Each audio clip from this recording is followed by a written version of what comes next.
გიორგი ბაჩიაშვილის საქმე არის იმის დემონსტრირება, რომ რეალურად ძალოვანი უწყებები ნამდვილად ჩამორღვეულია, ვერ ხდება კონტროლი იმ ადამიანებზე, რომლებსაც ქვეყნის დატოვების უფლება არ აქვთ და ამის შემაკავებლად პროკურატურას ჩაბარებული აქვს ამ ადამიანების პასპორტები. სწორედ აქედან გამომდინარე, დღეს არაერთგზის დაისვა კითხვა ჟურნალისტების მხრიდან ქართული ოცნების ლიდერების თუ დეპუტატების მიმართულებით, როგორ შეიძლება საქართველოს საზღვარი ჩაითვალოს დაცულად, მაშინ როდესაც ასეთი ფაქტი გვაქვს და დღეს პირველად მოვისმინეთ კახა კალაძისგან ასეთი თავისმართლება, რომ გიორგი ბაჩიაშვილს შეიძლება საქართველოს საზღვარი საერთოდაც არ ჰქონდეს დატოვებული, თუმცა არსებული ინფორმაციით გამოძიება შინაგან საქმეთა სამინისტროს უკვე დაწყებული აქვს, მიუხედავად ამისა ისინი კავშირზე არ გადიან არც ერთ მედია საშუალებასთან და ამასთან დაკავშირებით ინფორმაციას არ ადასტურებენ. 24 საათზე მეტი გავიდა და შინაგან საქმეთა სამინისტროს ამ დრომდე არაფერი აქვს სათქმელი. ქართული ოცნებიდან პოლიტიკოსები კი პრაქტიკულად შეიძლება ითქვას, რომ ემუქრებიან იმ ადამიანებს, ვისაც გიორგი ბაჩიაშვილმა თქვა, რომ სისტემაში რღვევის პროცესში ამ ადამიანებმა მიიღეს გარკვეული სახის მონაწილეობა იმაში, რომ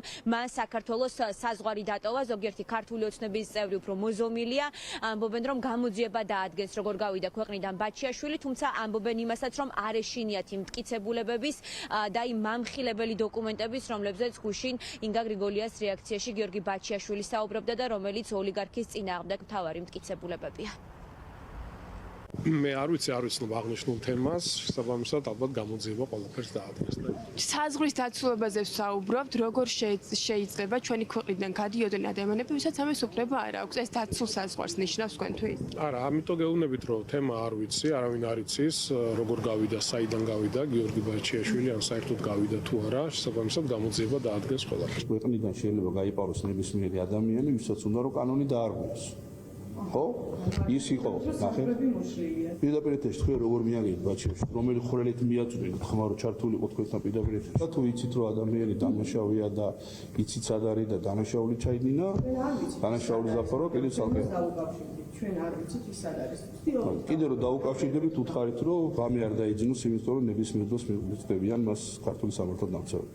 გიზლად იყოს. წარმონია ბიძინეოიშვილი ვინმეზე ბრაზდებოდეს მithmedes ბაჩიაშვილს. რატომ ბატონო მომდო? რა ვიცი. ასეთი ადამიანი არავის არ ბრაზდება.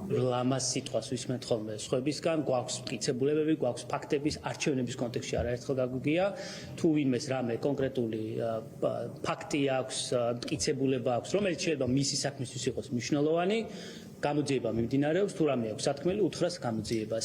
თუ ეს იქნება რელევანტური ფაქტებზე დაფუძნებული, დარწმუნებული ვარ, რომ ამის შესაბამისი ასახვა აი ასეთი მძიმე ვითარებაა ოლიგარქის გუნდში, ჟურნალისტებისგან ითხოვენ იმ კითხვებზე პასუხს, რომელზეც წესით შინაგან საქმეთა სამინისტრო უნდა პასუხობდეს, ანუ სად არის ახლა გიორგი ბაჩიაშვილი, როგორ გავდივართ მასთან კავშირზე, ასეთი კითხვა დაუსვა დღეს ჩვენს რეპორტიოს ლადო ბოჟაძემ, თუმცა ფაქტი არის ის, რომ საგამოძიებო უწყება ვერ ახერხებს რაიმე რელევანტური პასუხის გაცემას და ახლა სავარაუდოდ უწყებაში არის იმ ადამიანების ძებნა გამოცხადებული, რომლებიც შეიძლება გიორგი ბაჩიაშვილს საზღვრის კვეთაში დაეხმარნენ.